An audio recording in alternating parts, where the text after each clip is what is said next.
بسم الله. السلام عليكم ورحمة الله وبركاته. أنا حمد حسين شيخ حسام علي. waxaa la ii soo wakiishay inaan lacag guddoonsiiyo hooyo Ifraax maxay ahayday oo ii soo wakiilatay habarta Maryam Buurane lacag ka timid walaalo muslimiin oo Soomaaliyeed lacagtaas oo dhan $1,000 ahaan $1,000 ku ah birta Itoobiyaana ku ah 65,500 oo bir waxaa kaloo habar Maryam ay soo wakiilatay lacag ka timid gabdho muxsiniin ah oo la yiraahdo تعاونوا على البر والتقوى ويجنا أهل عقتودا 400 أو باون أو دقنتا $520 يصدح $1 تضربات سنتي وبرهان إثيوبيا نقوى صدني أفركم يشوفوا على البر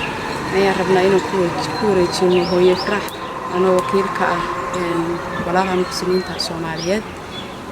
هو يفرح يقدون مركو هراي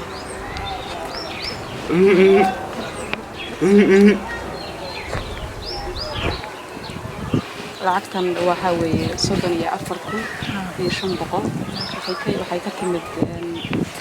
gabdho Soomaaliyeed oo magacaabo تعاونوا على البر والتقوى waxa weeyaan 34,500 iyo guddoon marka hortaas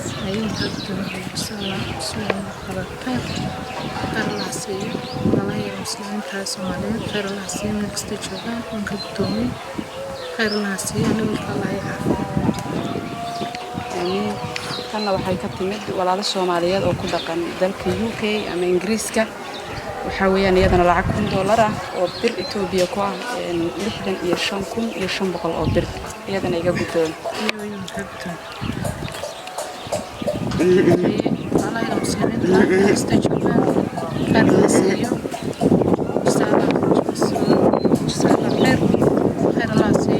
الله ورابيو إنه حوصلنا الله يعافيه ولا الله يميل كستجوعان بإماتين ما شاء الله وقارسين العقتي كتمد دلك UK وكيل كايدا مريم بورني ما شاء الله جزاكم الله خير الله يمسيه